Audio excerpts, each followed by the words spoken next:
Welcome to NCN news. నా పేరు ప్రశాంతి. బులెటిన్లో ముందుగా హెడ్లైన్స్ చూద్దాం. నిడదవోలు మున్సిపాలిటీ నందు బడ్జెట్ సమావేశంలో పాల్గొన్న మంత్రి కందుల దుర్గేష్.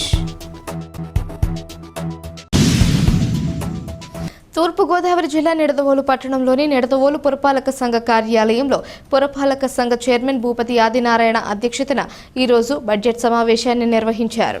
ఈ సమావేశానికి ముఖ్య అతిథిగా రాష్ట్ర పర్యాటక సాంస్కృతిక సినిమాటోగ్రఫీ శాఖ మంత్రి కందుల దుర్గేష్ హాజరయ్యారు.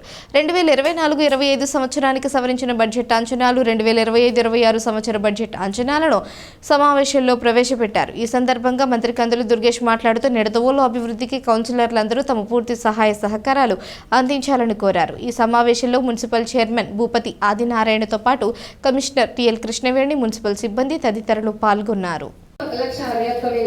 షెడ్యూల్ తెగలు 7.5% సవరించబడిన అంచనాలు మరియు 2025-26 ఆర్థిక సంవత్సరాలకు బడ్జెట్ అంచనాలు తయారు చేయబడినవి. 2024-25 ఆర్థిక సంవత్సరంలో ఫిబ్రవరి 2025 వరకు జరిగిన ఆదాయ వ్యయములను పరిగణలోకి తీసుకొని 31/3/2025 నాటికి గల ఆదాయ వ్యయములను అంచనా వేసి సవరించిన అంచనాలు తయారు చేయడమైనది. సంవత్సరంలో కౌన్సిల్ వారు తీర్మానించిన అభివృద్ధి పనుల ప్రతిపాదనలు పరిగణలోకి తీసుకొని 2024-25లో ఆయా పద్ధతులను సవరింపులు చేయొచ్చు. 2025-26 ఆర్థిక సంవత్సరంలో బడ్జెట్ అంచనాలు మరియు మూలధన జమలు కలిపి 5,90,128 రూపాయలు అంచనాగా తీసుకొని మరియు 30,01,34,378 రూపాయలు ఖర్చులుగా అంచనా వేయగా 5,37,96,714 రూపాయలు అంత్య నిలవగా ముగించడం అయినది. రాబడులు 15వ ఆర్థిక సంఘం నిధులు 2024-25 సంవత్సరంలో బడ్జెట్ నందు 2,99,00,000 మరియు 2025-26 చెట్ల వ్యవసాయము, చేపల చెరువులు వంటివి 95% వసూలు కాగలవని, మార్కెట్ కిసి 100% వసూలు కాగలదని అంచనాలు తయారు చేయడమైనది. రోజువారీ నిర్వహణ ఖర్చులు పోను నికర మొత్తం నుండి మౌలిక సదుపాయాలు మరియు అభివృద్ధి కార్యక్రమంలో చేపట్టుటకు బడ్జెట్ కేటాయింపులు చూపడమైనది.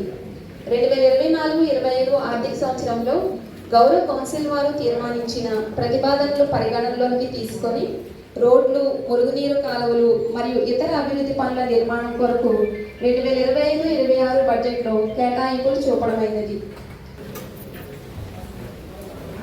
RTI fees WH 4,11,610, 4,00,000 fee for copy extra.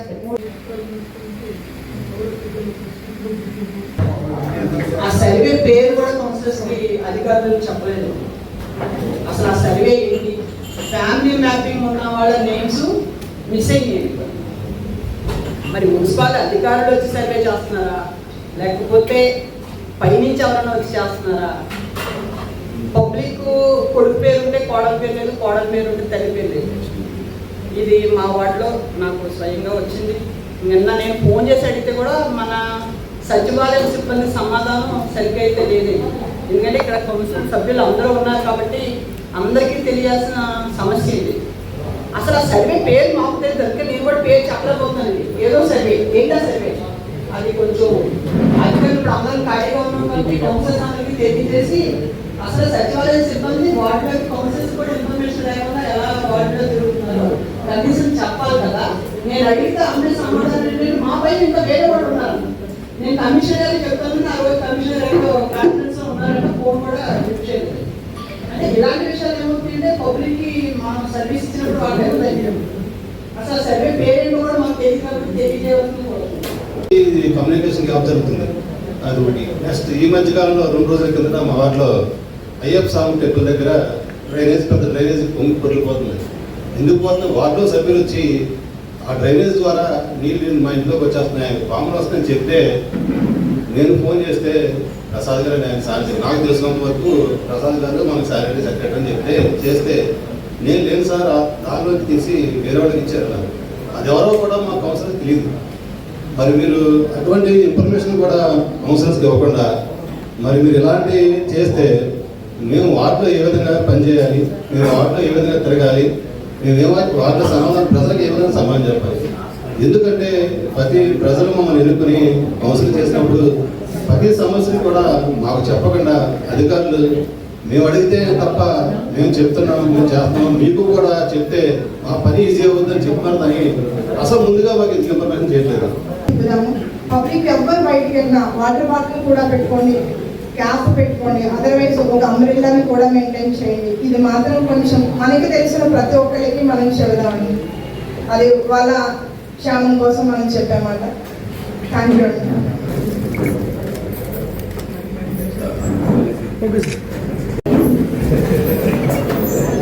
మన ప్రియతమంతా మన మంత్రివర్యులు ముఖేష్ గారికి, నా తోటి కౌన్సిలర్స్కు, కమిషనర్ గారికి, మున్సిపల్ సిబ్బందికి, పత్రికా విలేకరులకు నా హృదయపూర్వక నమస్కారాలు. మనం నెల్లూరు పట్టణానికి దీర్ఘకాలిక సమస్య వాటర్.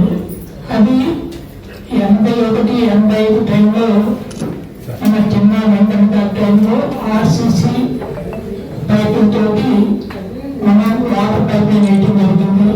ఇప్పటికి సుమారుగా 40-45 సంవత్సరాలు పండు అయింది. అది ప్రజలకు సిస్టానికి చాలా ప్రాంతాల వల్ల రిటర్న్ రావడం, ఇళ్ళకి సరిగ్గా వాటర్ సప్లై వెళ్ళడం, అనేక ప్రజలకు మన నెల్లూరు పట్టణంలో ఏర్పడటం జరిగింది. దానికి ఏఐటీలో మనకి 51 కోట్ల రూపాయలు శాంక్షన్ చేశాము. కానీ అది కార్యరూపం మార్చలేదు. మన మంత్రివర్యులు ముఖేష్ గారు ఏపీతో కాకుండా మనం అమృతపూర్ బ్యాంకులలో 51 కోట్లు బదులుగా 83 లక్షల రూపాయలు శాంక్షన్ చేయించడం జరిగింది. వారికి మన కౌన్సిల్ తరఫున నెల్లూరు పట్టణ ప్రజల తరఫున వారికి ధన్యవాదాలు తెలియజేస్తున్నాం. అసెంబ్లీలో రాష్ట్రం తాలూకు బడ్జెట్ సమావేశంలో పాల్గొని ఆ బడ్జెట్ అప్రాప్రియేషన్ బిల్ అంటారు, అప్రాప్రియేషన్ బిల్ ని పాస్ చేసుకుని రావడం జరిగింది. ఇక్కడ మళ్ళీ ఈ రోజు మన నెల్లూరు పట్టణానికి సంబంధించినటువంటి ఈ బడ్జెట్ సమావేశంలో పాల్గొనడం ఆనందంగా ఉంది. దాని ప్రకారం మీరు ఇప్పటికే నా ఉద్దేశంలో బడ్జెట్ ని ఆమోదించుతారని అనుకుంటున్నాను. ఆమోదించినటువంటి బడ్జెట్ మనకి ఏప్రిల్ 1వ తారీఖు నుంచి దాన్ని అమలులోకి తీసుకురావడం జరుగుతుంది. రాష్ట్ర బడ్జెట్ లో కూడా అప్రాప్రియేషన్ బిల్ అనేది ఏంటంటే దాన్ని అందరూ కలిసి పాస్ చేస్తేనే ఏప్రిల్ 1వ తారీఖు నుంచి ఉద్యోగస్తులకు జీతాల వలన ₹7 ఖర్చు పెట్టాలన్న అప్రాప్రియేషన్ బిల్ పాస్ అయితే జరుగుతుంది. అదేవిధంగా ఇక్కడ ఈ బడ్జెట్ అందరూ ఆమోదించారు కనుక వచ్చే సంవత్సరం అంటే మన ఫైనాన్షియల్ వచ్చే సంవత్సరం అంటే ఏప్రిల్ 1వ తారీఖు ప్రారంభమైనటువంటి ఫైనాన్షియల్ లో ఏ కార్యక్రమాలు చేపట్టాలనేది మీరు అందరూ చర్చించాలన్నందుకు ఇక మీకు వచ్చినటువంటి ఆదాయ వనరులు రెవెన్యూ ద్వారా వచ్చేవి కానీ లేకపోతే 15th ఫైనాన్స్ కార్పొరేషన్ ద్వారా వచ్చేవి కానీ ఇవి మీకు ఏర్పడంగా తెలిసేటువంటి అంశాలే. ఆ వచ్చిందంతా ఏంటనేది అర్థమవుతాను ఉంటుంది. ఇది కాకుండా రాష్ట్ర ప్రభుత్వం నుంచి కానీ అదేవిధంగా కేంద్ర ప్రభుత్వం ఏదైనా ప్రత్యేకమైన స్కీమ్లు ఇస్తే ఆ స్కీములు తీసుకొచ్చే విషయంలో నేను కొంత బాధ్యతలు తీసుకోవాల్సిన అవసరం ఉంటుంది. ఆ మేరకు మీ అందరికీ ఒక విషయాన్ని మనం చేస్తాము. ఇప్పటికే నేను మున్సిపల్ శాఖ మంత్రి శ్రీ నారాయణ గారితో మాట్లాడాను. అదేవిధంగా ఇప్పుడు సిఎండిఏ కమిషనర్ గారు కరబాబు గారు కూడా వారితో కూడా మాట్లాడడం జరిగింది. రాబోయే రోజుల్లో నెక్స్ట్ ఫైనాన్షియల్ ఏప్రిల్ నుంచి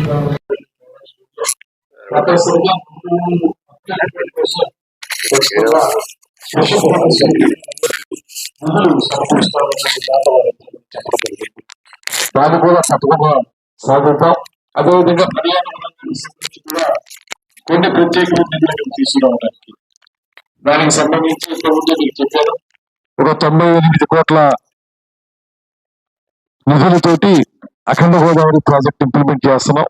అఖండ గోదావరి ప్రాజెక్టు రాజమండ్రి పరిసర ప్రాంతాలకే పరిమితమైన ప్రాజెక్ట్ ని దాన్ని నేను ఎక్స్టెండ్ చేయించి మన నిడదవోలు పట్టణానికి కూడా వచ్చేలాగా ప్లాన్ చేస్తాను. రమారామి ఒక 3-4 కోట్లు మన ఈ నిడదవోలు పరిసర ప్రాంతాల్లో ఖర్చు పెట్టడానికి అందులో ప్రత్యేకించి కేటాయించడం జరిగింది. దాని ద్వారా మనకి ఇక్కడ కాలం ఏదైతే ఉందో గోదావరి కాలువ, ఆ కాలువలో బోటింగ్ కానీ కొంత కెఫ్టేరియా నిర్మించడం కానీ అదేవిధంగా కోరత సత్యవతి తల్లి టెంపుల్ చుట్టూ కూడా కొంత డెవలప్ చేయడం కానీ దాన్ని కూడా పర్యాటకంగా తీసుకొచ్చి ఒక 3-4 కోట్ల నిధులు ఖర్చు పెట్టే విధంగా దాంట్లో మొత్తం ప్రాజెక్టులు పెట్టించడం జరిగింది. దాంతోపాటు మనం నెక్స్ట్ ఫైనాన్షియల్ ఇయర్ నుంచి మన అందరం కూడా పుష్కరాలకు సంబంధించి దానికి ప్రిపరేటరీ వర్క్ ఒకటి ప్రారంభం అవుతుంది.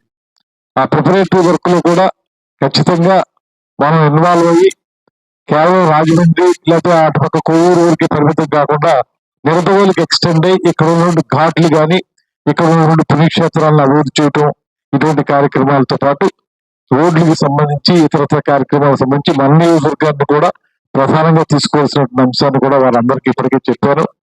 రాబోయే రోజుల్లో జరిగిన ప్రతి మీటింగ్ లో జిల్లా మంత్రిగా నేను ఉంటాను కనుక 103% పుష్కరాలకి సంబంధించి వచ్చే నిధుల్ని ఇతోధికంగా మన పట్టణానికి కూడా మన నియోజకవర్గానికి కూడా తీసుకురావడానికి నేను కృషి చేస్తాననేటువంటి మాటని మీ అందరికీ తెలియజేస్తూ, అదేవిధంగా మీ అందరికీ కూడా ప్రత్యేకమైనటువంటి అభినందనలు ఉగాదికి ముందే ఉగాది శుభాభినందనలు తెలియజేస్తాను.